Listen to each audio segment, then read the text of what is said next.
we go. Okay. All right. We're live on Facebook and YouTube. Got Franco, DeNicola in the house. This should be exciting, being that nothing's really been going on lately. Oh, man. Got to keep a sense of humor.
How's it going, everybody?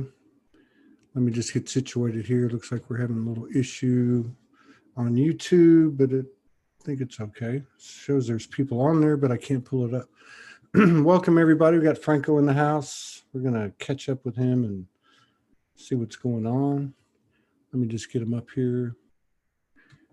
Let's see.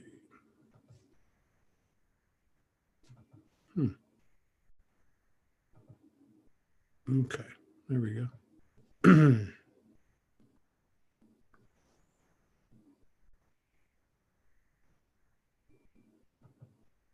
There he is. You good? I'm good. Oh my God. Talking about having a ride, my friend. Yeah, I'll say so. It's been pretty wild.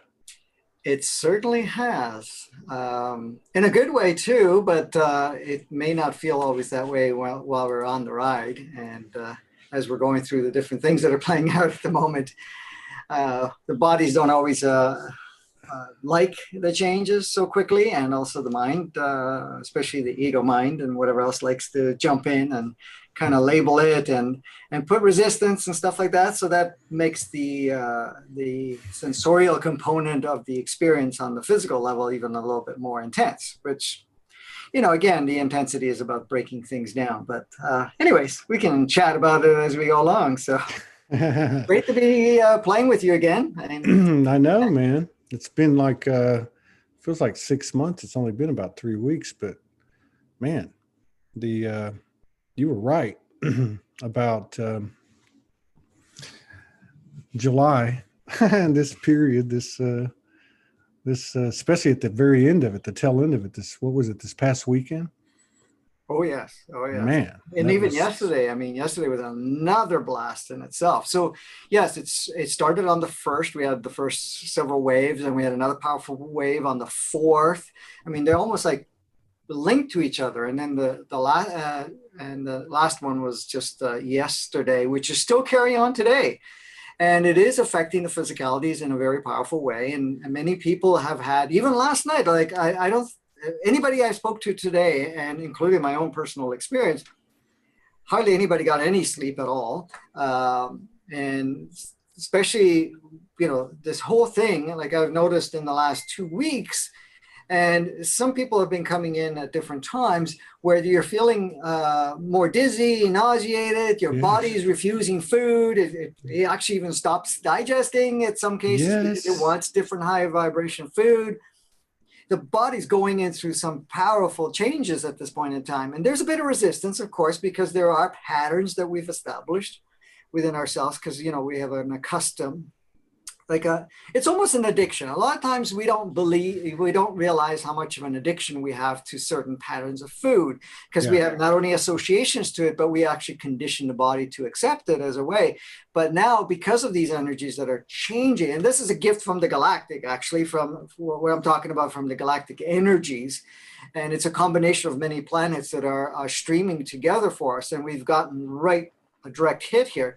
And it's really and this is why the theme was integration this month and going into August, actually, because of the fact that we're integrating these newer energies and new codes and the changes. So in a way, the body's being super excited, but excited energetically. And then, of course, a lot of times it brings up certain symptoms and things of that nature, like even headaches and things of that nature. For me, it's hard to tell because I have that streaming all the time, but then you can tell when it gets to a little higher level. And of course, even feeling that you're not here, like some people call it spacey, but looking at it in a sense where you're here, but you're not here. And you actually can see different layers of whatever's going on. And there's been a lot of interactions too with our brother sister souls that have kind of presented and for some of us that are going through various parts, so they're kind of presenting themselves like there's like a gathering now, like a little mini party, but it's not a party. It's more of a bringing those energies together and bringing, their presence, making themselves known a little bit more. There's quite a few things going on at this time, and it's like, wow. And, what I suggest to people all the time is just,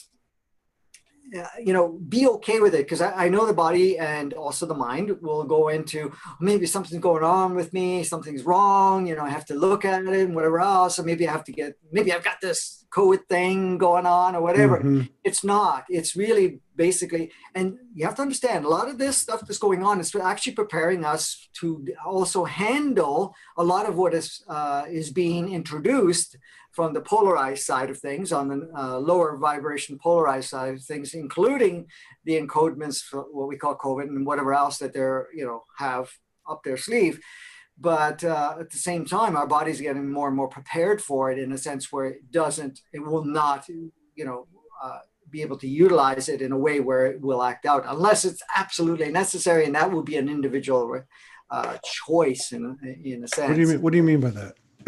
Well, okay. So all of these things that are being streamed are codes. They're codes, and there's certain frequencies within these codes. Yeah. So, a lot of people call it proteins and whatever else, and they're basically instructions, little packages of instructions that stimulate the body to react in a defense mode. And through the defense mode, sometimes it goes a little further with the defense mode, and then it basically creates disharmony within the body. And in a lot of cases, even with the COVID thing, it was really designed to create a disrupt and create a film within the lungs and so forth, so that it would impair the breathing. But that wasn't really so much the issue. It was more the issue of the fact of how we responded and reacted to it, because in essence, that was the body's immune system responding and taking care of whatever it needed to take care of. So even then, whatever's coming along the way, which are, being exposed at this time, we still have full choice, capacities, and whatever else, if we want to activate it within ourselves or not, as an experience, but not just for the sake of an experience, to bring up any possible fears, disempowerment states, victim states, and stuff like that, so that we can actually purge it in a sense, right? So even it links also into the dream state. This whole thing is carried on even to the dream state. So some people get caught up in half awake, half asleep, and whatever else. Because it engages more the body, and it's actually allowing a lot of that stuff to clear too. So it's you hit the nail on the head on all this. I mean, I don't think I have the physical body things happen the way other people have talked about it. Although we've been talking, and I've been telling you my body's talking more and more. But you just hit the nail on the head. The headaches. I don't get headaches. I got headaches.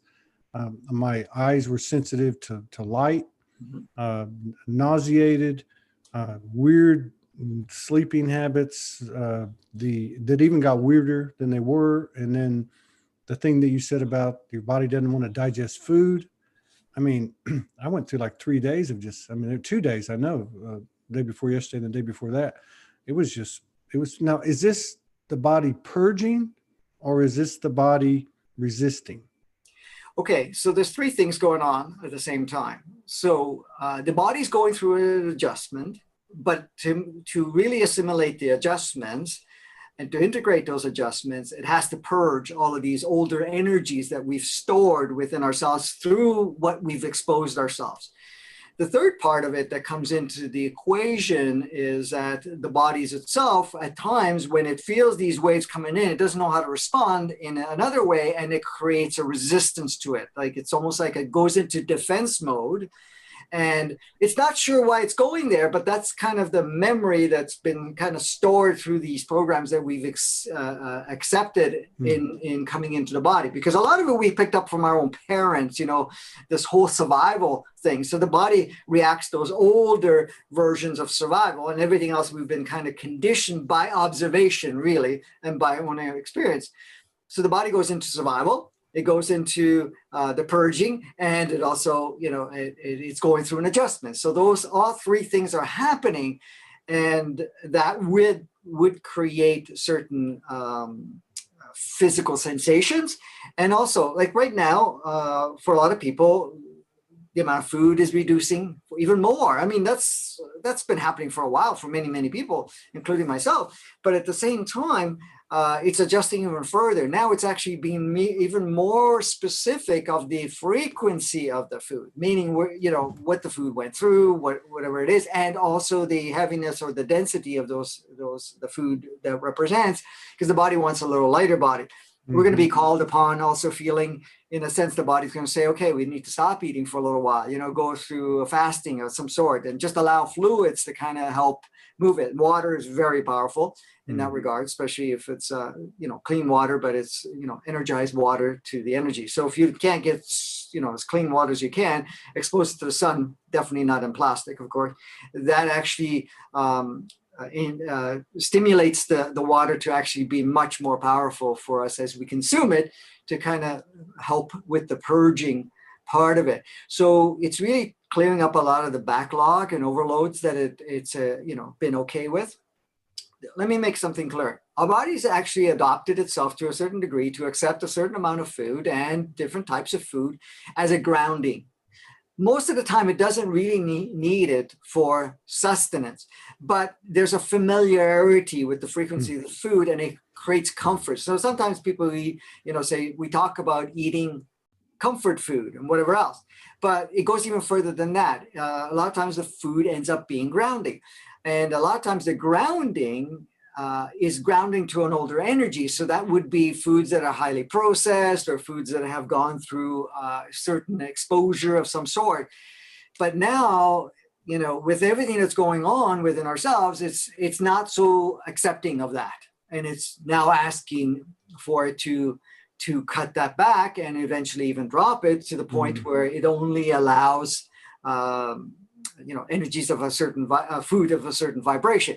But then what happens too, as we're cutting back too, we're also now reactivating our natural state, because our natural state takes energy just from the environment itself, meaning the planetary energy, the sun's rays, and also from the air. And it uses all of that because our bodies were never really in a requirement mode of needing to eat. It had the capacities to do so as a sensorial experience, really designed for fruits, really. So it's kind of bringing a part of that. Now, is it going to all shift all at once? No. Some people have already gone through that. Other people are going in stages. So we're going to feel it. But these energies that are, for July specifically, but also August, are going to continue to, make these shifts happen, not only in our energetic field, but in our physical part. But it's also doing something to the mind. And that's why you're feeling the dizziness, the confusion, the spaciness, At times you're looking and it doesn't it doesn't what do you call it? Register what you're looking at. And I don't know if you've noticed, and you'll probably notice as we go along, and many of the people that are listening, that sometimes you can actually see the accentuation of the colors changing around you. So you're looking at the same thing you've seen before, but it looks different. It has a different hue to it and a different energy to it. And sometimes you can actually see layers of it, but that's just kind of opening our multidimensional capacities even further. So we're going to get a glimpse of that as we go along. A lot of times the mind will block it because it says, okay, too much sensorial input, but it's going to adjust accordingly. So because we live in a multidimensional and there are many layers of the earth projection playing out, that it adjusts itself to be able to move along and utilize. So you can experience more of the world that you have within yourself that would like to be displayed and expressed and experienced, and others that align with that will be present there. Others, you won't even see them anymore. And I'm not saying this is permanent, but you're going to have phases of that. And then eventually along the way, sometime down the road, depending how quickly we get there, you're going to, a lot will change accordingly. So it's very, very interesting. Yeah, it is. What we're going through So right now. let me ask you this. Yeah. And I'm asking not just for myself, but so the headaches, the dizziness, the nausea, the pain in the joints, the stuff that's physical, can I alleviate that? Is there something I can do? And I guess the answer is probably to listen to my body and not. But yes, listening to the body itself, that's the first, okay? Because if you're listening to the body, then you're going to make whatever adjustments so that you're not creating, because a lot of this ends up creating what we call inflammation, which is basically inflammation is the body's immune system kind of playing out on overdrive, right? So there's a lot of energy coming in and it doesn't know how to handle it because it's very new. So it goes into defense mode, and at that defense mode will activate the immune system. Now, it may drain your adrenals too and create a lot more cortisol. So that will actually make you feel more fatigue too, that will slow you down, of course, and at times you're going to have a little even more bouts of brain fog. But so really, at this point, the thing I find that works the best in experimenting is to just accept what you're feeling in the sense of allowing it to be. And listening to your body, and then you'll have the adjustments that will take place accordingly. Now, of course, you may be drawn to certain herbs or things of that nature to kind of support it, because again, it's not so much that they're medicine or anything of that nature. It's because plants carry a certain frequency and vibration that actually creates a remembrance of the innate consciousness of the body. And when we're talking about the innate consciousness of the body, we're talking about the actual true blueprint of it, because there's many layers of consciousness that were established within the body. And some of it are emotional energies that have been established. Some are imprinted energies and so forth, and also consciousness that were through the experience of life have been encoded in. So that stuff is purging out too, in a sense. So, so it's really allowing it to play out, acknowledging its presence and so forth, and not to go into resistance or panic or anything of that nature. Be drawn, by listening, you will be drawn to whatever is going to support it. It doesn't have to be, in a sense, overpowering, but it's going to be times that it will be overpowering because the body's getting used to those changes and it may go into more resistance than it requires. But one of the things is to kind of remind your body that it's okay. We're going through whatever we need to go through, and, have communication with it. Because, we can communicate with our bodies very, very powerfully. No judgment. Because it wants to communicate. What about these waves of, or at least for me, these waves of drowsiness that seem to have increased? Is that something that's going to continue through the middle of September during this integration period? Well, yes, you're going to get bouts of it. You're going to have waves of it, of course. Usually with that, it's and I have that happening also. What you find is stop doing whatever you're doing and spend some time, closing your eyes and just allow yourself to get whatever rest you require. Because when you're in activity at you're go, go, go, or doing certain things, you're basically disrupting what it can do much more effectively if you actually stopped for a little while. Yeah. So even taking naps, I mean, you're going to find that you're going to want to take naps during the day because it gets to the point you get so tired, and it's not the same tired. It's a different type of tired where, the mind is stopping, and it's almost to the point you don't even feel like moving. Like it takes too much process to give instructions to your body to think or to move your limbs or anything of that nature. So, and you're going to feel that I got to sit down for a while. Or I got to lie down for a while and close my eyes. And then even if it doesn't go for very long, if it's a half an hour, whatever it is, sometimes a little longer than that, it could be an hour and a half, you'll find that you'll be energized again and you will be able to function again. So you have to kind of listen to because that is the body saying, okay, integration time, the mind's going integration time, because the mind is also a big part of the instructor that, looks at that. So if you're doing stuff on the computer too, you may find that at times it just basically, even if you're reading something, it doesn't even make any sense because it's saying, no, we're not going to process any more of this stuff. We need to process what we already have active with ourselves. Yeah, I was trying to put up the post for today last night, and I had music on, and I couldn't do it. Which I usually can. I can put music on even if it has lyrics, and But I even then went and put instrumental music on, and it had to be a certain type of.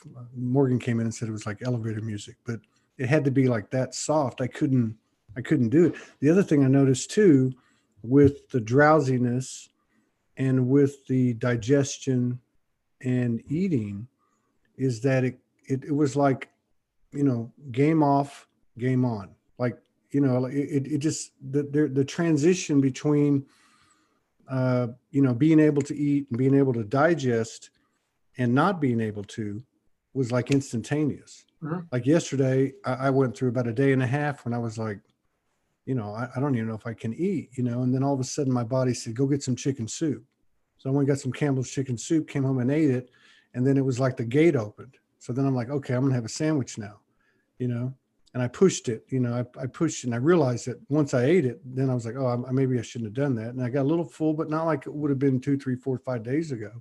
But I mean, but in other words, so it's like stop, start, stop, start. Is that? Yeah, because it's going through waves of it. And I'm not even talking about the energetic. I'm talking about your body. Mm-hmm. Your body is, especially if it's going through some heavy work within itself through the restructuring. I mean, this is basically changing its operating system or upgrading its operating system. So if you're given it, because food ends up creating, I wouldn't call it distractions, but it puts a load on the system. Mm-hmm. And, there is times that the body will want nutrition, will want the calories and whatever else. So you're going to feel that and you're going to put it in. But again, it's going to let you know when it's too much, right? And say, okay, no, that's enough. We just need sustainability type of amount of food. But everything else at that point, it says, okay, great. Now we have enough. We need integration. So the one thing that you'll notice is the body's going more into cycles. So basically the eating windows are going to get smaller and smaller. So you can only eat through certain parts of the day, energetically the day, because the body will do that. But then it needs to take whatever is there and it's utilizing it and so forth. And then it spends. So it's breaking down into thirds now, and even that third is getting smaller. So basically it's no more than a window of 8 hours of consuming any amount of food. And of course, it's going to want light food. And it'll be the only odd time that you will feel that, okay, I need to have something a little bit more substance that needs a little bit more processing. But then there's like another window of 8 hours where it actually has to assimilate, utilize all the energies from that food. And then the other 8 hours is actually purging it.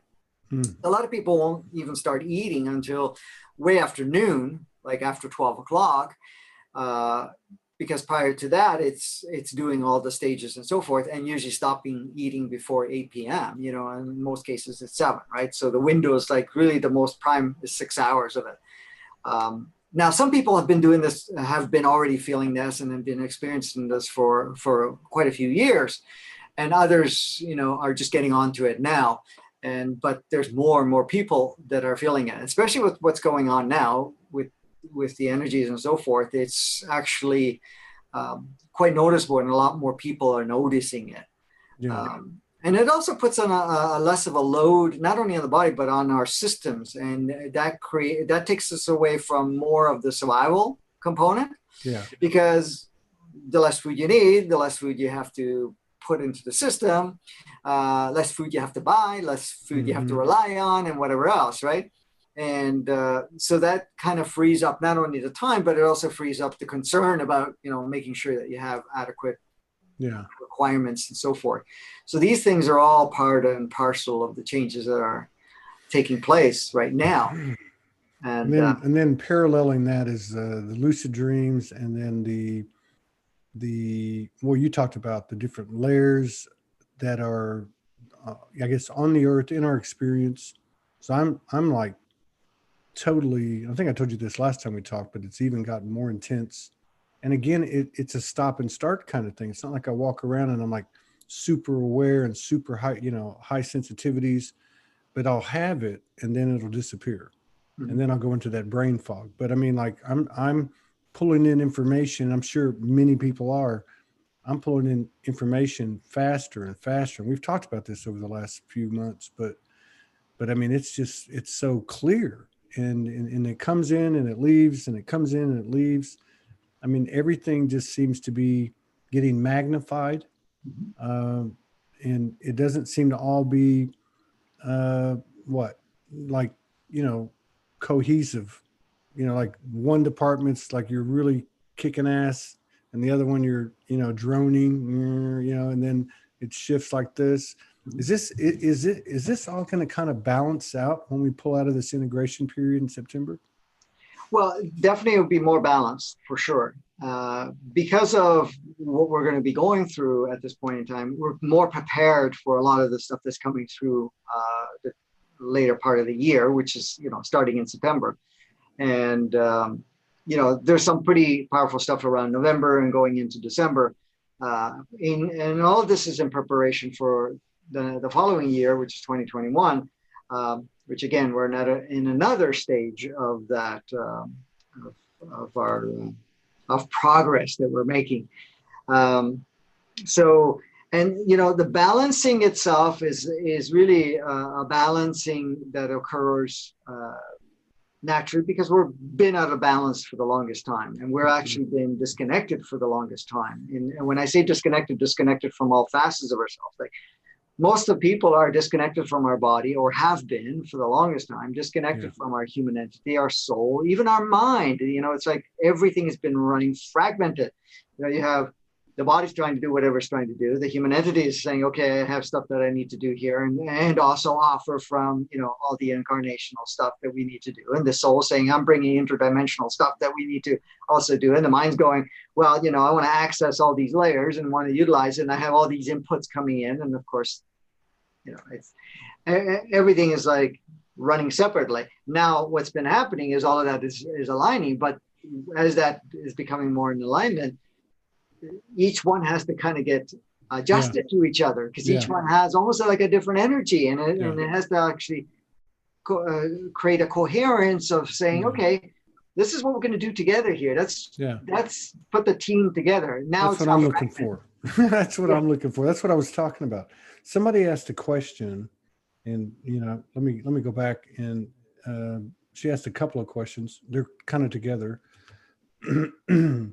So she says, first she said that, Anna, thank you. She said that she's been having difficulty meditating the past few months. She can't sit still for too long. Should meditation become easier instead of tougher with the downloads and cosmic changes? And then her last part of it was that she wanted to know, how do we know we're downloading information? And I'll just add this. A couple of days ago, I'd gotten this before, but it really came in really loud because the tones for me have been coming pretty much every hour on the hour, and single tones, multiple tones. And I was told really loudly, you're downloading anytime this happens. I don't know what the heck it is. I don't know what I'm being downloaded, but to her question, how do you know when you're downloading information, and is it more difficult to meditate now and sit still? Well, very, very much so, in fact, with the meditation part, because that's been a lot more people have been saying that. I've also experienced that meditating even for myself is very difficult because the mind, it's not so much the mind wanders, but because of all these downloads that are coming in, your mind's trying to not only process it, but it's also looking at other levels of consciousness within it. So there's an excitement that occurs, and then all of a sudden it's like you're almost like, what am I going to do now? What do I want to do? It's like, the best thing to do is whatever you feel, say, okay,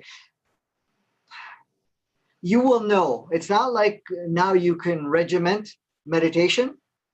You could say, okay, I'd like to meditate at this hour, but you can attempt it. But if it doesn't feel like it's not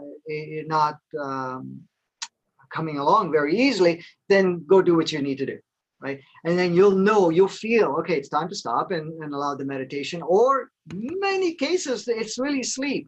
How many people have had, where they go and try to meditate, they fall asleep, right? But what they're doing is, in a way it looks like sleep, but in a way they're actually going into a deeper state of meditation, which is not, they may not be so aware of what's really playing out. But then we don't need to know all the details, because at that point in time, a lot of times we go into meditation to connect with certain things. But with everything that's coming in now, it's not so much the connection. The connection is already there. Mm-hmm. It's flowing. As for the downloads, is what you said. There's going to be frequencies, but you're going to also feel energy. Sometimes you're going to feel energies even in your head, and you may feel also like heat waves, like your body starts to get really super hot, or yes, feel certain times cold. So those are downloads when I'm going into hot flashes. That's not menopause. Yes, menopause. Yes. Morgan had a question. There appears to be conscious trinity mergings occurring. For instance, a couple merging with another individual. Can you speak to that? What was that again? Basically, what she's saying is there seems to be some conscious trinity mergings or triad mergings. Okay. Such as a couple like her and I merging with another individual. It seems to be on an uptick. Right. Oh, okay.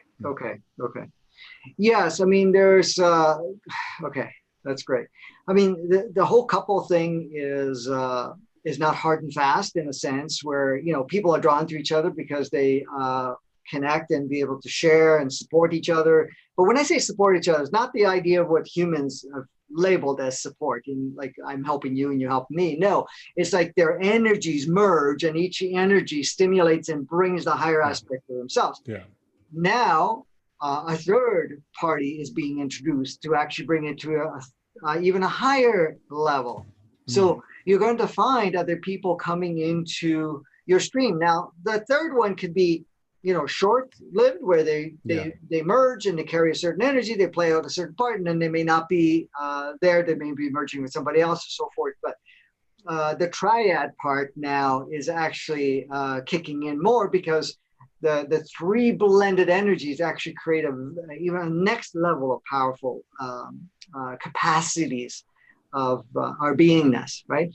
And these are souls that are not only the souls, but even the human entities and so forth that are, finding that they are being drawn to each other to be able to do something that even just as the couple can't do as effectively. Right. Even though that played a huge role. So it's not going to end up into intimacy per se. That's not so much the main focal point. Sometimes it does, but in the majority, there's a long, strong connection, and it's a real heart connection. And it's a connection where each one has like a sequence of frequencies and codes that, when they're merging, really creates a huge expanded version of themselves, and each one will advance very powerfully. Yeah. because of it. And it also opens up the channels of that oneness within ourselves, because oneness is something that is also being activated in a very powerful way. With oneness also comes into the discomfort, because a lot of the older stuff has to purge, in a sense where we are separate, we can't trust people, we have to be careful and all of that stuff. That doesn't support oneness. Oneness is seeing, all of that. So that's one of the other things that it brings in, that third party coming into play. So I'm glad that Morgan brought that up, because it is an uptick for sure, And now I've heard with some people too, in a sense that, it can become, where it becomes another level of intimacy, but it's not like what humans would say just sexually. It may have what looks like sexual energy, but it's not really so much sexual, because there's sexual energies, there's different layers of it. There's one of intimacy, of oneness, connection, where, people unite and become one within themselves. That, sometimes is labeled sexual energy, but it's really a powerful pull of not only the bodies, but the human entities and the souls coming together. But at the same time, then, of course, we have the other version that we've labeled as taboo and whatever else, that have, it's mechanical, it's chemistry, that's how it's labeled. And then there's, there's a playfulness and whatever else, but then it doesn't carry the same substance that actually elevates and assists people to connect. So, like with the couples, they create a third energy, and there's certainly the partner, and this is everywhere. They bring up stuff. That's one of the great gifts of it. And what you were saying is the third person, part of that, it's a physical manifestation. It's a third person engaging in forming a triad. And with that, because the objective, or one of the objectives being moving to a higher level of oneness, is going to pull stuff up, is going to bring stuff up, just like with two people. Exactly. And there's the other triad, which is a triad is with spirit. So basically it's two individuals bringing the third energy of spirit. It is non-form, but it may be formless and everything else, but it is the collective energies of all different forms that have been expressed and experienced from any dimension at this point in time. There's also been a more and more intimate, or I shouldn't say intimate in a sexual part, but I'm saying more and more powerful connection, more purified connection with your what you call monad or oversoul, right? Yeah. And that doesn't stop at just 3. That can bring in a combination of 24, spectrums of themselves, right? Coming into that beautiful dance, right? So I've noticed that.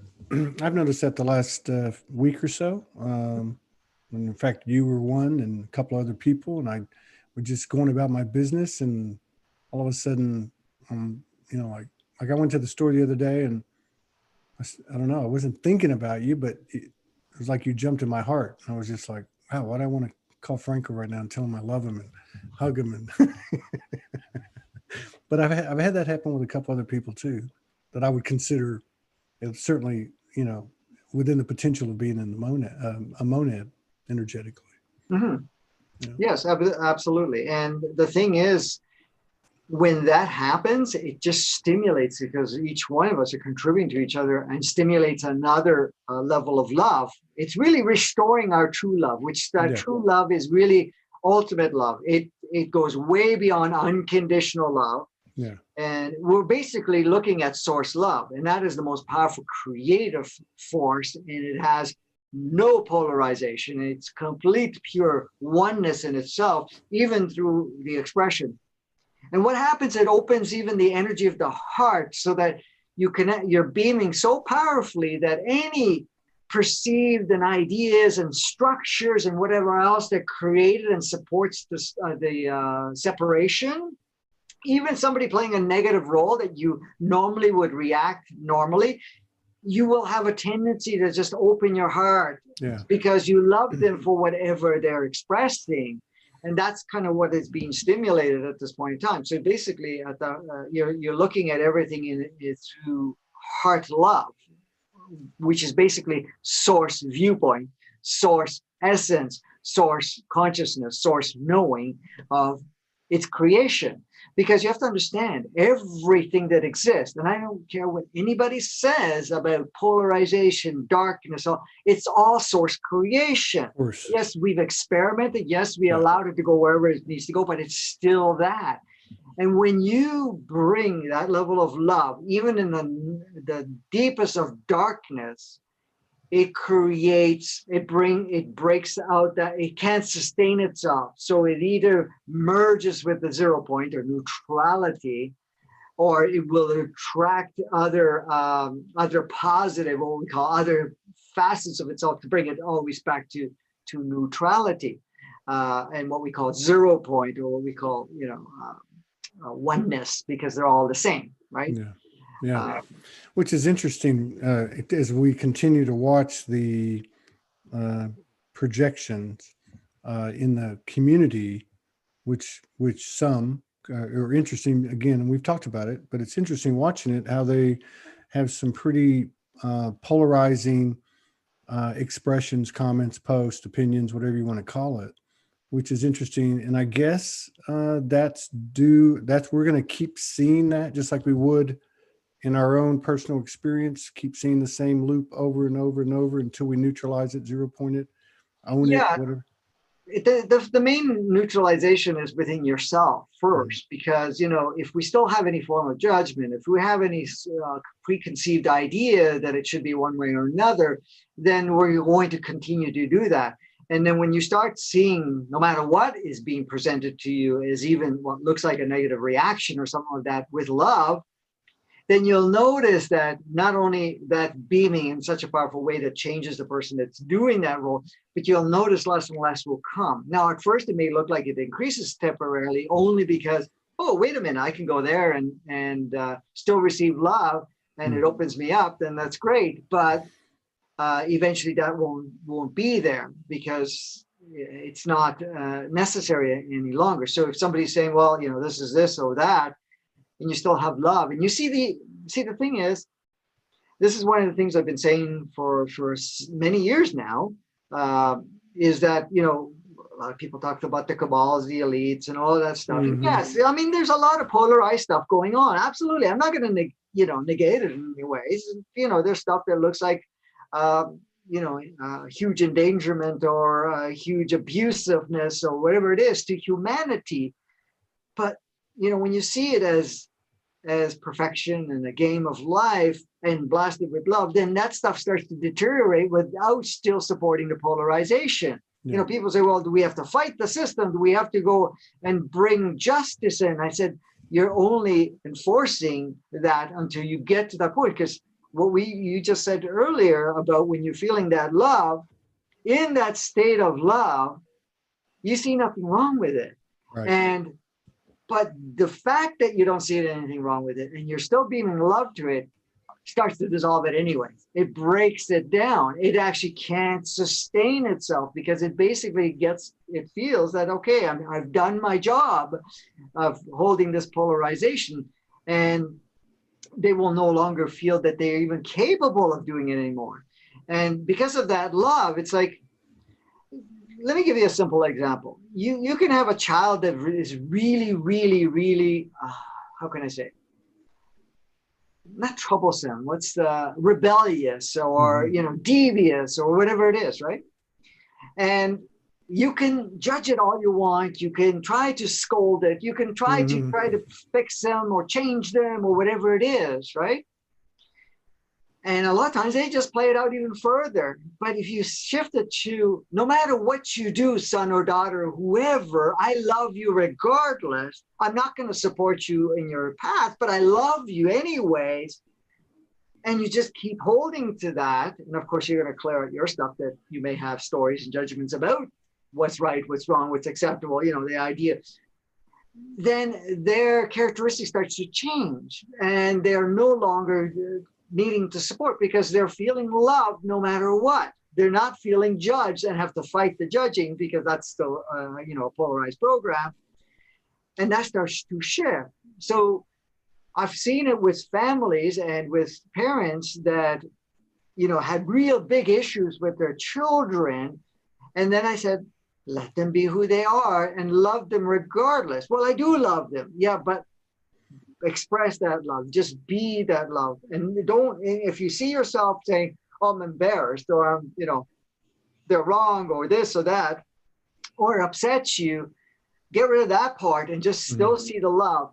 And they've seen their kids starting to communicate with them more, start to act out less in that rebellious way, whatever, with them, with their family. And actually they've become welcomed because now they're allowed to be themselves. But you have to stay true to that and say, well, if they choose to go down, whatever path that you may not agree upon, you still allow them to do it and you still love them for their own experience.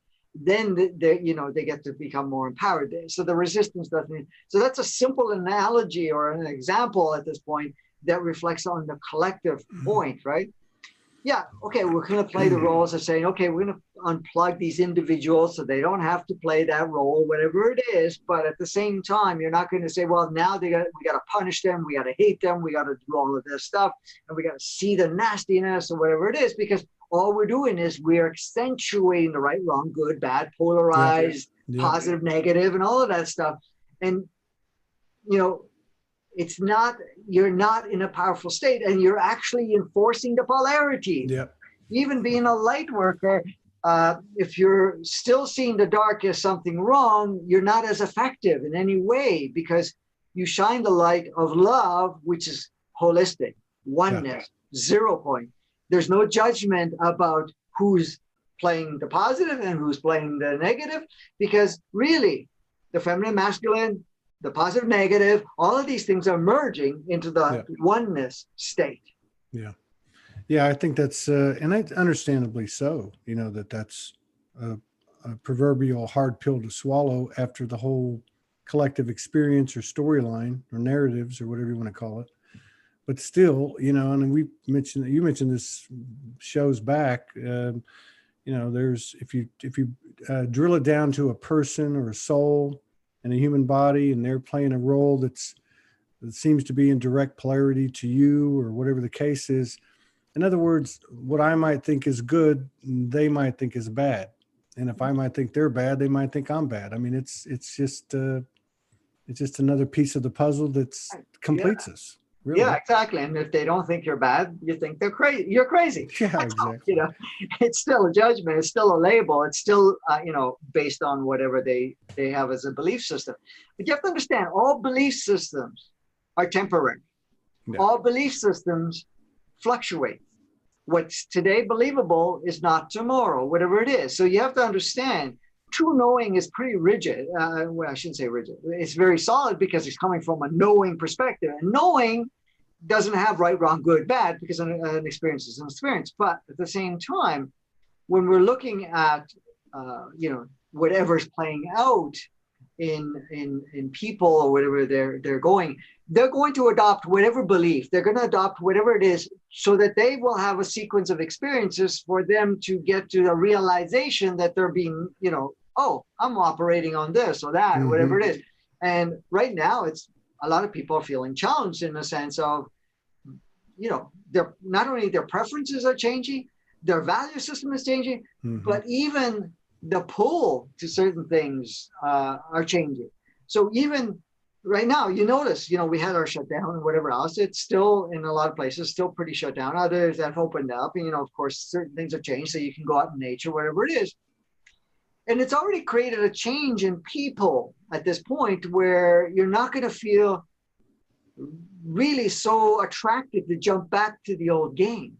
Yeah. To go back to the work environment or whatever. I noticed that. They're going to do some, but not to the same degree. Or they're going to now blend more of their free time. Because eventually what happens is we come to the realization that this survival game is not natural, never was.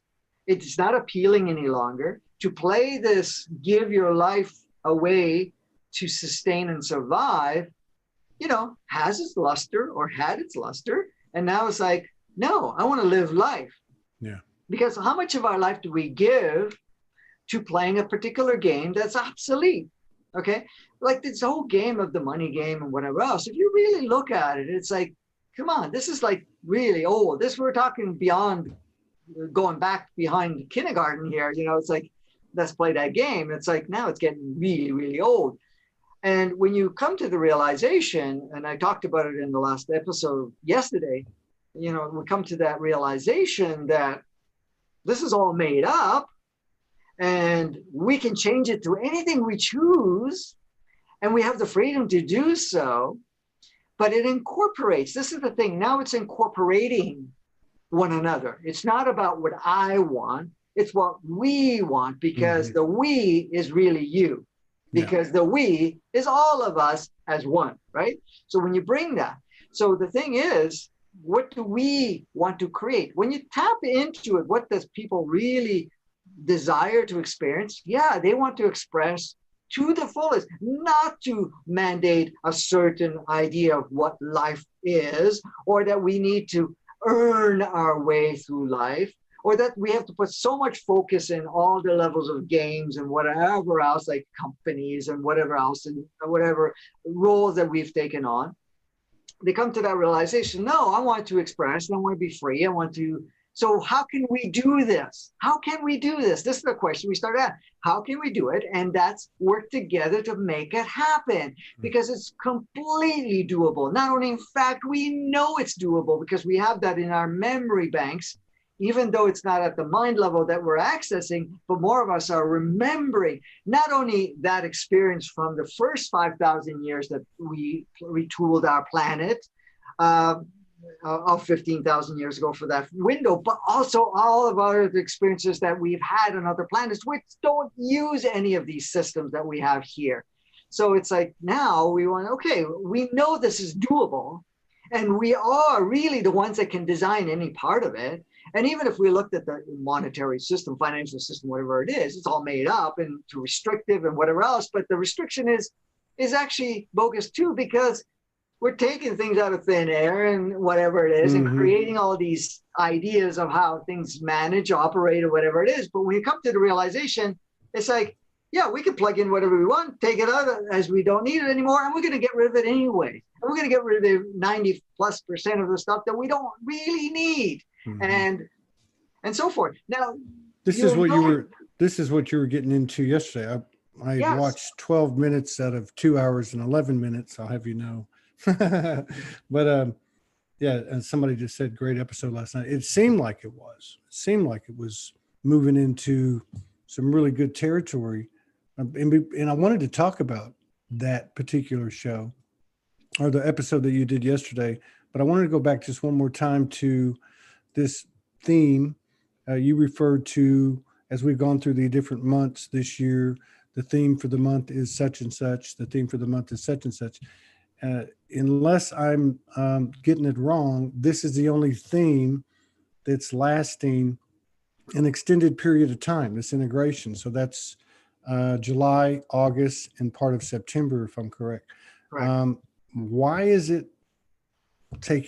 that such a long period of time in comparison to the other themes that lasted basically a month? And is there anything else that you can give us on that, or is it just strap yourself in, listen to your body, and hang on? Well, the thing is, we've gone through many stages of preparation, but the integration part is really, when we're looking at integrating, is taking everything that we've received, leading up to this year, and everything that we've super concentrated this year, including the experience of the lockdown and the polarization, everything else. We have to take all of that has been streamed, and now we have to integrate. So the integration is taking longer only because it creates so much change and too much of an overload, and having such a short wave of it can shut us down. So it's actually expanded because there's so much that we have to go through changes within ourselves. It's receiving and receiving and receiving, but then the changes have to occur, and we're activating those changes within ourselves, right? even the last one was embracing, whatever else. So now we embraced all of this stuff, but now we're going through the integrating of all the embracing and all the other stages that we've gone through and everything that's playing out right now. Because look at it this way, Todd, we're going through a preparation these 2 months, really, because we're already, the first week into it of July. So we're going into about the middle of September, really, at this point that I know of. It can extend longer or it can shorten up a bit at this point. I don't see it shortening so much, more lengthening, but right now it's given that window. But we're still going to be receiving more and more as we're going along. But the integrational part of it is because as we're integrating, we're starting to integrate into our life stream, into our experience. Okay. Because there's the polarity opportunity, the intensified polarity, and I'm sure you've seen it, Todd, or felt it. And this is everybody that noticed that back in March, was it May? Yeah, there was an accentuated polarization that took place where we actually seen the divide, what seems like a divide of energies even much more intensely. So this is not done yet. And we are going to be in a position where we can merge all of that, but we need to be ready for it. So that means we start to integrate our life, our physical part of expression and experience, our connections with other people, what we do as our work and so forth. All of this stuff is going to change. Even integrating the new stuff that's being projected right now from the polarized world, saying, okay, we're going to be social distancing. We have to be afraid. We have to cover ourselves. We can't breathe on each other. And, we have to have these plexiglasses wherever you go. And all of this stuff that's going on. And part of the integration is coming to that part of saying, something, I'm going to observe this for now, but I'm also going to realize more and more that this is not sustainable because we are not participating any longer. So the point is, we have a powerful opportunity to change all of this, and this is what we've agreed to do. And it does not require somebody coming in and saying, okay, we take down all these laws and whatever else.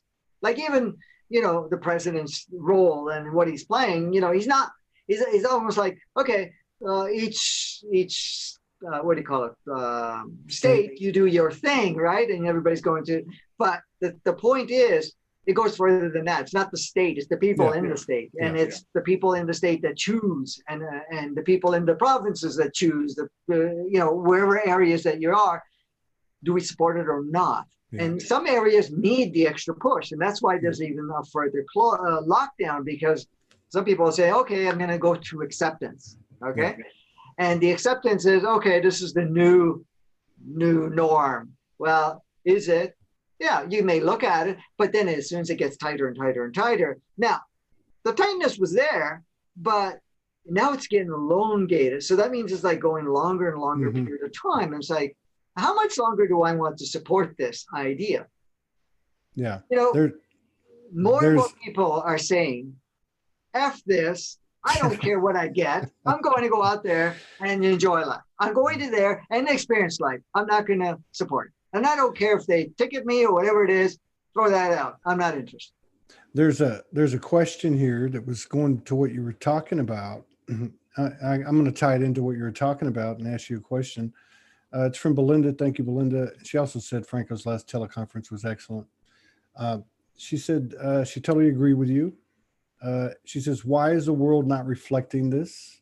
Why does it still look like people are giving away their power with the whole virus mask stuff, et cetera? And so you were just saying that it's less, you feel like it's less likely that this 2-month period could be shortened of integration. It's more likely that it could go a little bit longer. Is that why? To her point or to her question, that there's still a lot of people giving their power over? Is this just part of the symptom of, or the characteristic of the integration? As it lessens, that'll go away? Yeah, the thing is, there are a lot of people still giving a lot of power to fear, a lot of power to authority, a lot of power of being in a disempowered state, where in fact they're saying, okay, everybody else knows better. Like, why would somebody go to an expert and say, or I should say that very loosely, self-proclaimed expert, because we've got certain individuals that will, say, okay, this is what's really happening and this is what we need to do, whatever it is, right? So they're giving themselves to the fear, giving themselves the opportunity to really continue to support the fear. Mm-hmm. But because they're not ready to let go of that. And some, still are in a certain stage. Now, others are never going to let go of it in a sense, but eventually they're not going to be in your live stream once, we get further into that integrated where I am empowered, not only empowered, really, I designed my life. We have to understand we have the free will and whatever else. It not only exists, but we are creator essence. And as a creator, we create our worlds. And the thing is, we are, aligning with other co-creations. Is the whole world going to change? Saying, okay, well, now we can let go of this.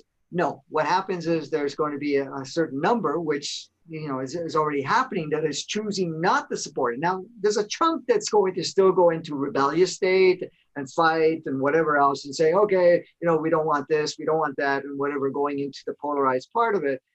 But eventually that starts to soften up and break down because they're realizing that they're only getting kickback, from whatever they're doing.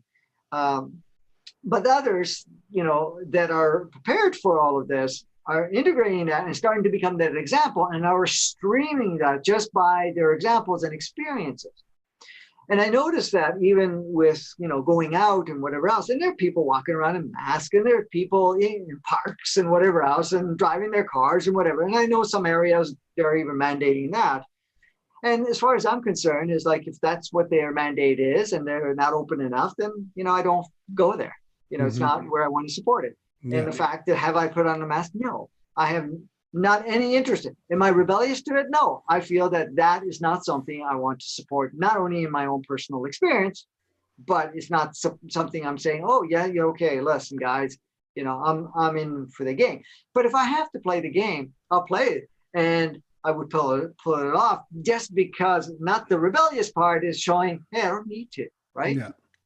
And I've walked into places where, everybody's wearing a mask and they're looking at you and they're going, oh shit, what is he doing? Or whatever it is. But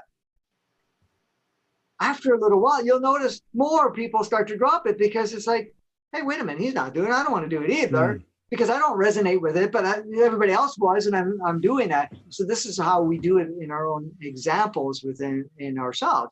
If I go for a walk, which we do, and some people will cross the street, will walk away because of the distancing and so forth. I still say hi, smile at them or whatever. I'm not wearing anything, and they can wear whatever they want. It doesn't matter.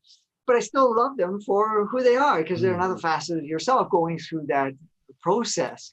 But it is a process. I wonder how big a factor or how big an aspect of this transition this year is going to be letting go of fear of authority. There's a main focus to that. This is why many so-called authorities have been stepping into onto the field of our playground.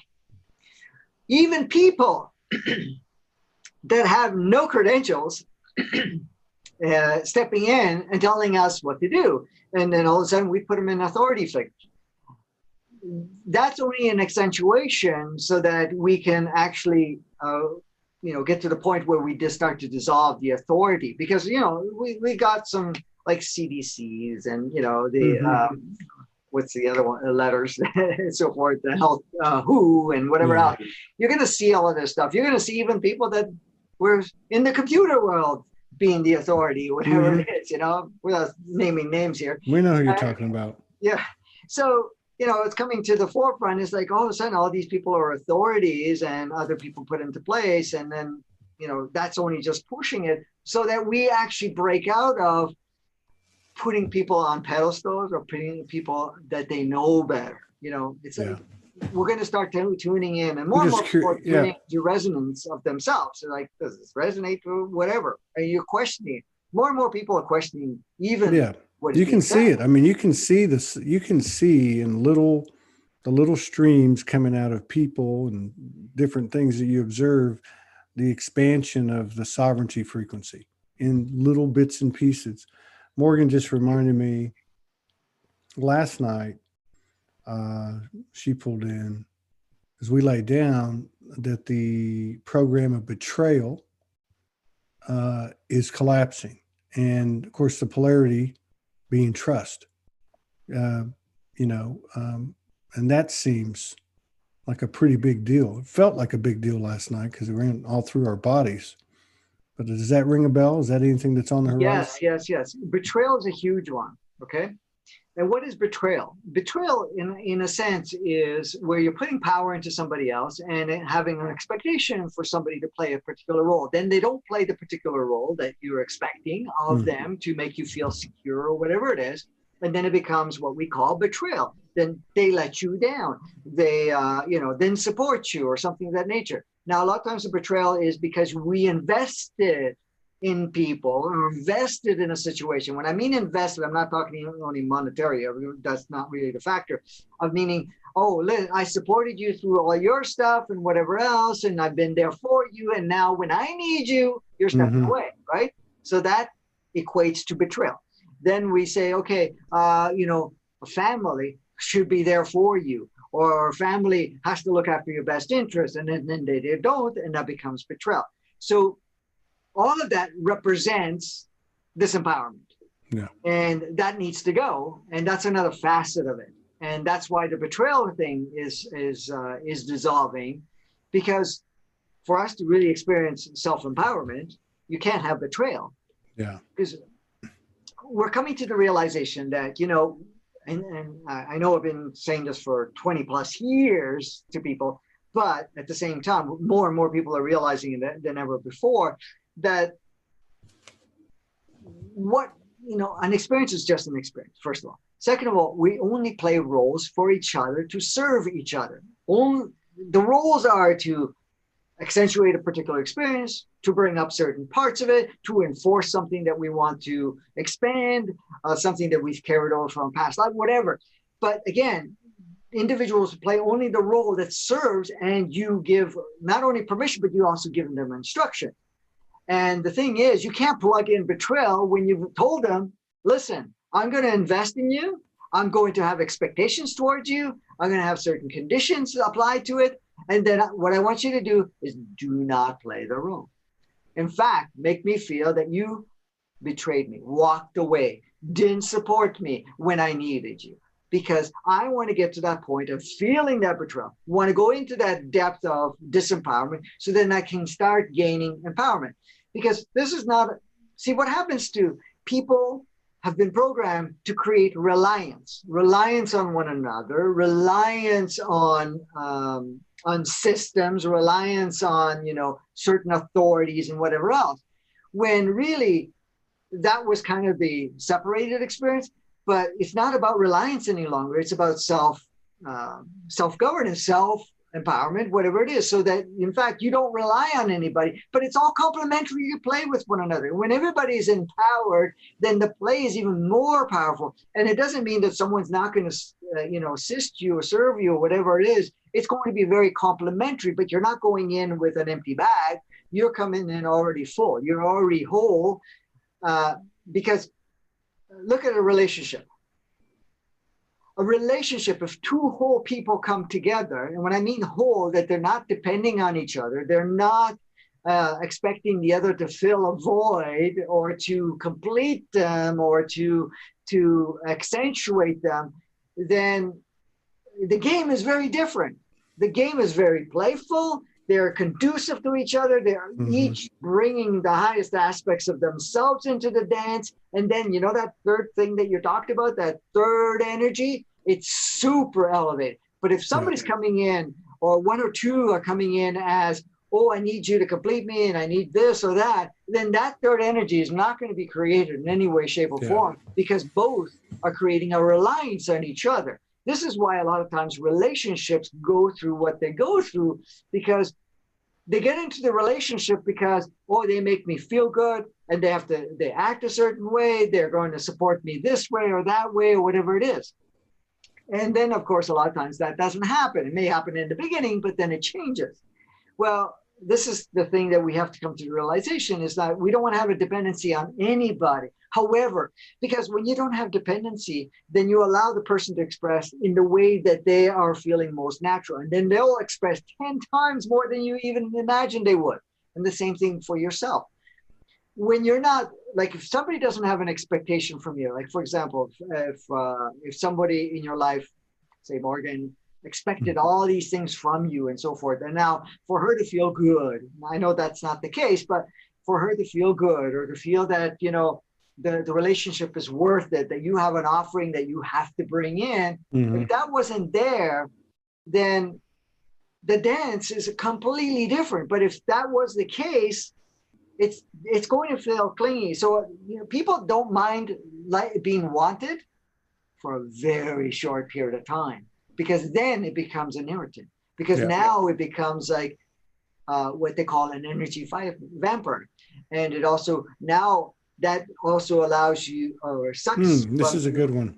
Yeah, sucks from you. I'm just thinking of all the messages I'm just thinking of all the messages I've been receiving.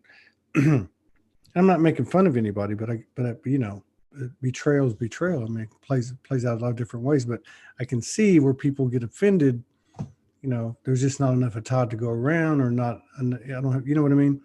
So and we've talked about this before, but I'm seeing it in a different light now after what happened last night and after this explanation. So it is directly related to expectation and even, you know, entitlement. But correct. And exclusivity and, you know, commitment. I mean, the thing is, the only commitment you ever make is a commitment to yourself to do whatever. It's never a commitment to anybody else. I mean, commitments are changing, because what you commit today can change 10 minutes from now or as it stands, now, whatever, as it stands today. Yeah. So as it stands now, this is what I'm choosing to do. But at some point, you're going to say, well, you know, something, it doesn't resonate with me anymore, or I don't feel that same way as before. So this is why expectations is not going to be supportive, because first of all, expectations is a program that was plugged in as part of the inverted stuff that we were playing with. Because the thing is, when we allow ourselves to be ourselves, when we allow others to be themselves, you get more out of every part of it. Like I was saying before, the clinginess actually now feels like all of a sudden you have to perform a certain way. You can't be yourself, or that, you know, they may be offended or whatever it is, or, you know, oh, I need to spend quality time. Now, I'm not saying you're not going to spend quality time, but you're going to spend the quality time because it's coming from you rather from an expectation from you. It's like, it feels so satisfying when you are giving someone from your heart versus giving because that person expects it. Yeah. Yeah, I've run into this recently, and I of course have been, you know, we've talked about it, and so I just don't answer, but I'm actually more conscious of it now. I guess you could say more compassionate, but I'm learning. So if I take a step and it goes a little too far, I'm quickly arranging a communication that says, this is where it's at, this is not going to happen, or this is going to happen, and this is maybe when it's, you know, as it is today, this is what I can do. But mostly the answer is I can't do anything. It's just not going to happen. And I like what you said about, you know, from the higher awareness, it's actually why we're here, to help each other, in terms of, hey, I'm going to let you sit with that, because so you can go into betrayal, so you can go into that feeling and that program, so you can work yourself out of it. Yeah, and you hold the space of love anyways, because it's natural, because you see, compassion really is love expressed. Yeah. Because there's two types of compassion. There is the inverted compassion, and then there is the true compassion. True compassion is love-based. So the difference is, one compassion sees something wrong with somebody and feels that you need to fix them, or feel bad for them, or that, oh, poor you, this is going on, and whatever else, right? True compassion sees the beauty of your creation, sees the beauty through somebody else's expression and experience, and then you can share a certain awareness or connection or whatever it is, but allow them to go through whatever they need to go through. If you have to extend a hand, you extend a hand, but you don't carry anybody. Yeah. See, the helping of one another is a reminding of each other how powerful, how beautiful they are in the sense of their core essence of who they are. Yeah. And that they are a divine being that has come to bring forth something very powerful in this expression. It's not about carrying anybody, right? No. And the carrying is holding the space for them, like you said. Yeah, and I've noticed that. And I told you this going back, this would go back 3 months, 4 months. I started hearing hold space, hold space, hold space. And so that's leveled up. And it's leveled up a lot in the last 5 or 6 weeks. So much to the point where things have occurred that have occurred in the past, loops, and my focus more easily, I'm not saying I've accomplished anything. It's just been my experience is that I focus on the compassion. I don't lend a hand. I might say, I'm here to support, help, whatever the case is. I can only do what I can do, or I'm watching something and I just hold the space. And that's really the way I would describe my experience, is that it is in compassion.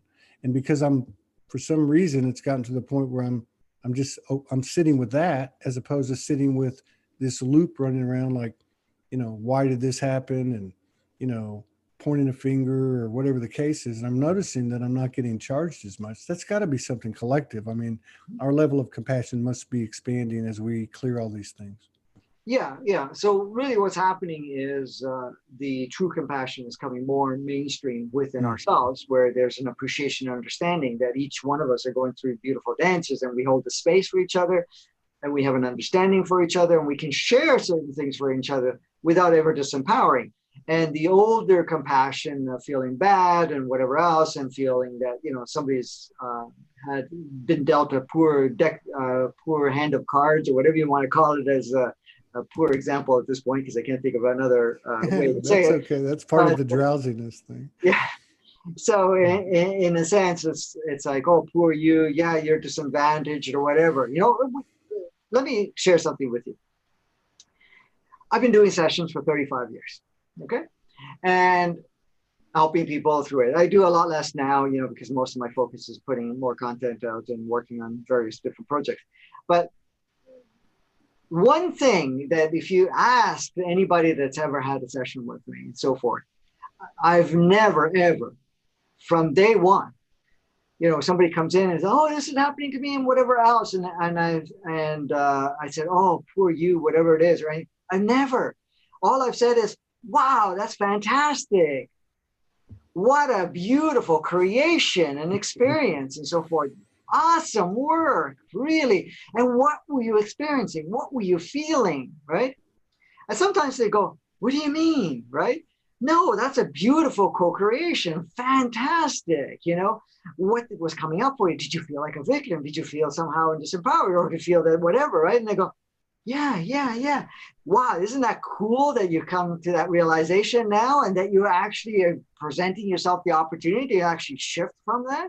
Somebody comes in and says, oh, I've been sexually abused and I'm still with the trauma, and I got to heal and whatever else. And I go, there's nothing to heal. Let's take a look at this, and we shift that. And what happens, it lightens them up. Then we could actually look at it without polarization. We don't have to go into the crying and whatever else. Now, of course, I used to say to people, if I let you cry, and as a man, if male or female, and it's really them releasing whatever they're releasing, then I'm doing a great job. I used to tease with that. And the majority of people would, right? And not because the crying is the releasing of the tension and whatever else they were feeling.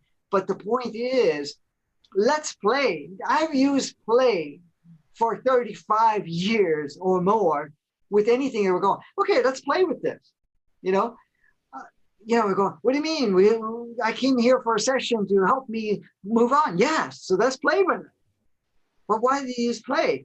Because we don't want to make it work. We don't want to make it, heavy or whatever it is. We've come to play with it. So let's play with it. Let's take a look at it from an expanded view. So when we're looking at it, then I always bring them back and say, okay, let's step back and let's take a look at it.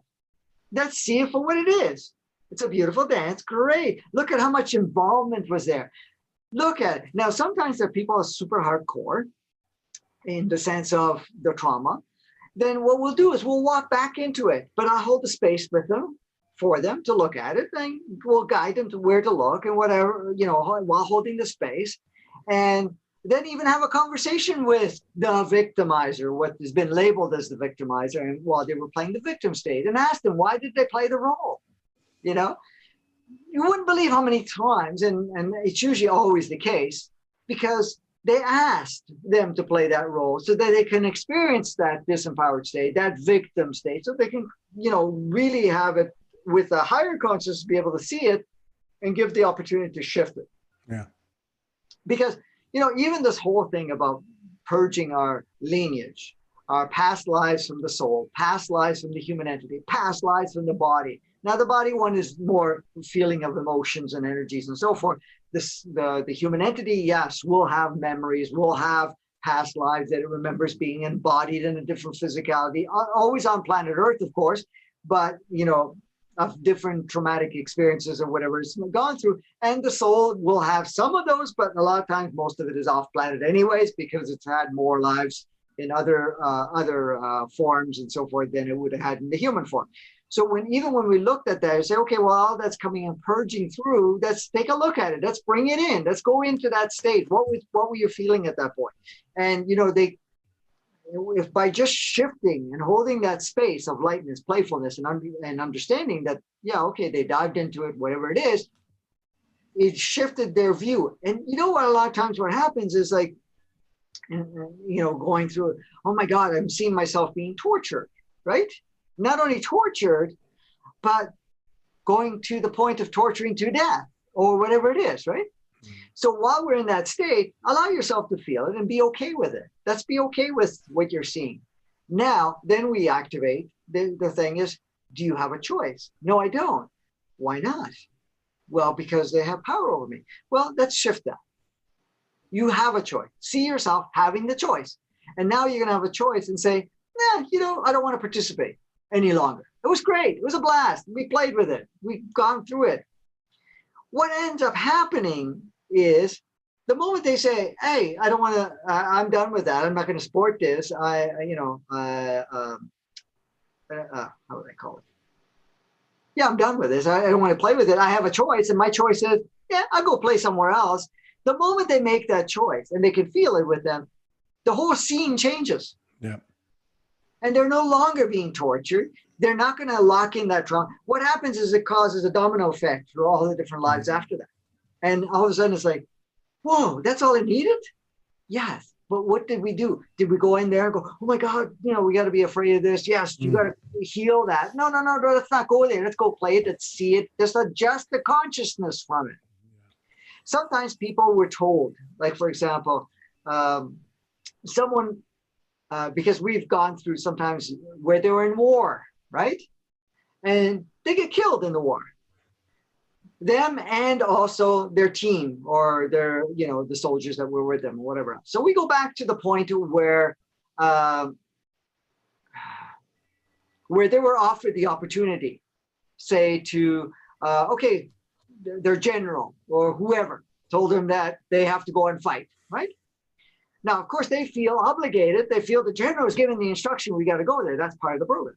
So we bring it back to that scenery and say, okay, let's take a look at this right now. You're being given instruction. How do you resonate with it? Well, I don't resonate with it. Do you feel that you have a choice to agree or not to agree? And they go, well, if I don't agree, then it's going to be mutiny. I'm going to be killed or something like that. And I say, okay, well, let's play with that. What do you really want to do? Well, I don't want to participate. Okay, so now just say to your general, I choose not to participate, and ride away. Walk away, ride away if you're on a horse, if you're in a vehicle, take a vehicle, or just walk away. And they start. They start to walk away, drive away, whatever it is. And I say, now pay attention. Is anybody pursuing you? Is your general going to shoot you down or anything of that nature? No, they're actually left me alone. And now, because of that choice, some of the group that was involved that was going to go into fight, some chose to follow. Mm-hmm. But the rest chose to go the other way. And you allow them to go through that experience. And they go, wow, how could that be? I go, well, because now you're bringing in a certain self-empowered state where you actually have the option. At that time, you were choosing to experience non-optionality. I made that word, non-optionality. There's nothing wrong with that. And now you're exercising, you have the option. In fact, you are the one that chooses to participate or not. The fact that there is no authority any longer to that, because at that time you believed that there was an authority, but it's you choosing. And a whole chain of things changed to the point where somebody had a phobia, to the point where they couldn't even function how bad the phobia was. And because of their new choice point and created a collapse, their phobia disappeared. Cleared it. Yeah, excellent. Somebody asked me a question 3 times. Sorry, Anna, it took so long. What's your view on seeing recurring number sequences 111, 1111, 1212?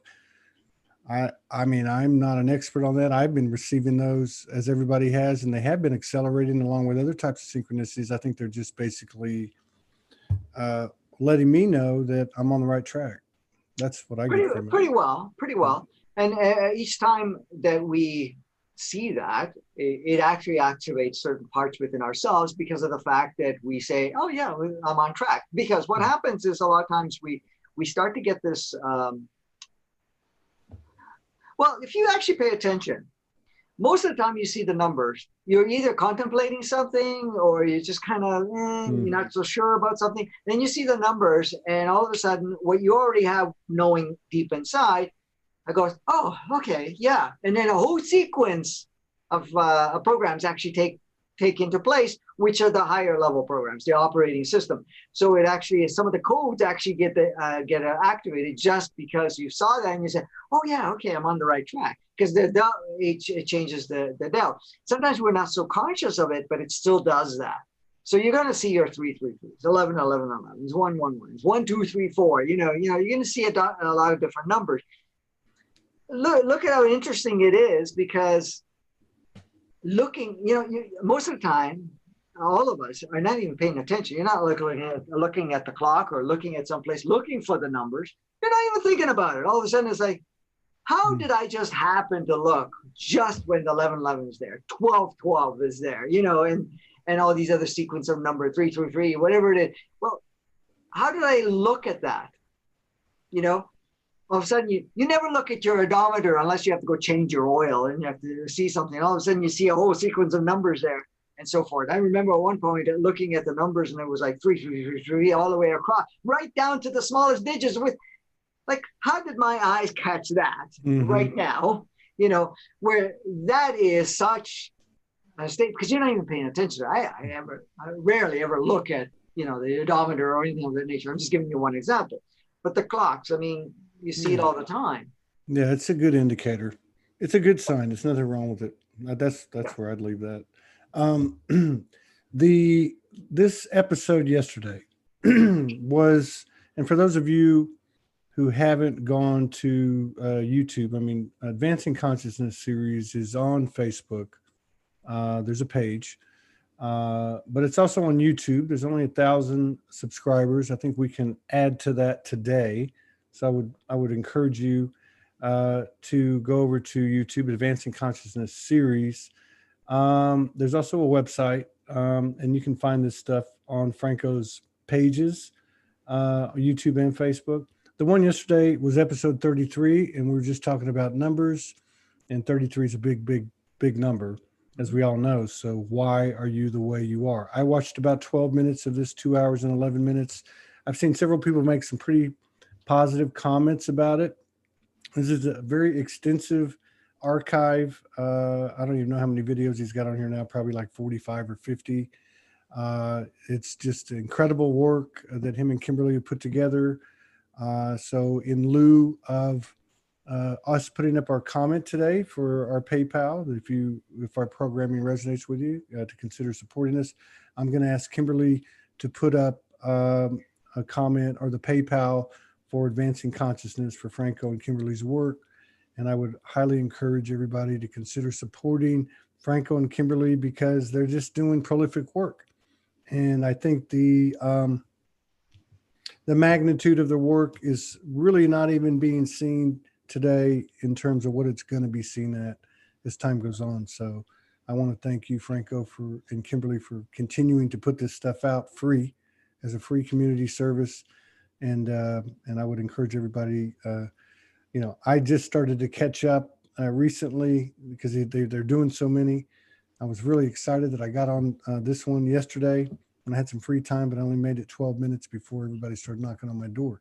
So anyway, Franco, thank you. Kimberly, if you would, please put that up on the YouTube and on the Facebook lives. And everybody, let's consider, walking the talk and supporting. Every little bit counts. Sology's proof of that. Every little bit counts. $5, $10, $20, whatever, to support Kimberly and Franco on what they're doing. And other than that, for that, Todd, okay, definitely no expectations ever, and I do appreciate it in a huge way. The content, the reason we're putting so much the volume of content and the depth of the content is really to facilitate specifically now everything that we're going through. It's really reactivating because a lot of us are receiving codes, okay? And a lot of us are receiving blasts of energies and so forth. And the point is we already have a certain level of knowing, which we're not accessing. And what these videos do, and they're basically lessons in a way, and really it's not only just information, there are energies that are very stimulating in that. And what it does is actually allows us to access other levels of consciousness that we have within ourselves. You know, sometimes people say, well, where's this information coming from? It's coming from the source essence. You know, it's not polarized. It's very, what you call neutral, 0 point oneness. I mean, that's kind of the work my soul is doing, is really to reestablish, reactivate the oneness in a more powerful way. So the work is all based on that. And I don't want to create any restrictions. So that's why I'm putting it out there. And there's many, many hours. Like, yeah, you're close to 50 videos. And at 2 hours, usually as an average, some go over that. There's like 100 hours of pure content there that actually reinforces and really activates more and more, especially with everything that's going on right now. And a lot of people have found that it aligns with them in a very powerful way because they've kind of been waiting for it. Is it reaching as many people that could possibly use it? No. And this is why I always say share it, subscribe and whatever else, so the algorithms will reach even further. But, this is not about me. This is about us. This is about, the gift is for everybody to kind of, like the work that you're doing, Todd. I mean, you're doing this with love. You're doing this so that, more and more people get exposed to different contents. Because right now, because you see the mainstream and everybody is, playing a certain role. And then some people are really looking for, okay, I want to resonate with stuff that actually I'm already knowing, but I'm not getting that reflection or that stimulation from. So then all this either content comes in. Now, there's a lot of good material and a lot of material that many other people are sharing too, of course. And a lot, you can attest to a lot of the people that you bring onto your show that, they're all having an offering and so forth. And because everybody's contributing to some way or another to assist each other to really awaken what we already are within ourselves, and to bring that to the point of really collaborating together. And so this is the thing. So like you said, I have a Facebook group. It's called Advancing Consciousness Series, where I post all of that material on there. I have a YouTube channel called Advancing Consciousness Series that has all the YouTube I like because they're not like Facebook. You just kind of scroll all the way down. You have to go look for it, and they don't stay in sequence and whatever. On Facebook, on YouTube, it's all in sequence. It's also available on Vimeo. So everything that's on Facebook is also on Vimeo if you want to use another platform and you don't want to watch the commercials. Because sometimes YouTube ends up having commercials and stuff like that, unless you're in Prime, I think that's what they call it, you get commercials and whatever else. I don't know if they do that on mine because I probably don't have enough subscribers. I'm not sure. But at the same time, those two platforms are available. And of course, they're there. Enjoy, utilize it. I mean, there's a lot of different topics and so forth. There's more to come. And there's also a podcast that's very close to being launched right now. It's like yourself, Todd, we have the best of intentions. We put things together and then, little quirks come up here and there, okay. So they get a little delayed, but I know it's going to come out at exact timing and so forth. So absolutely. Now a lot of the things came together, but there's still a few little things that we're going to get wrapped up, and hopefully within the next very short while, it'll be launching. And that will run, they're shorter, but they'll run 5 days a week. So that means they'll be pre-recorded, and the odd time will be a live one, but most of it. And so we have a new YouTube channel that we're setting up, which is, Advancing Consciousness Podcast. And it will be, of course, audio on, iTunes and all the other Spotify's and all the other stuff there. So that's excellent. Good template. It's a good template. All right, man. You take care. Best to you. You too. Thank you for this beautiful co-creation and dance. I always love playing with you. So yeah, me too. I'm totally activated too. I'm like, I don't even know how I'm going to make it through the next two. Well, you have 2 more to do? Yeah, it's a big day today. Wow. Okay. Well, the best with it. So get some rest before you start the next one. Take care.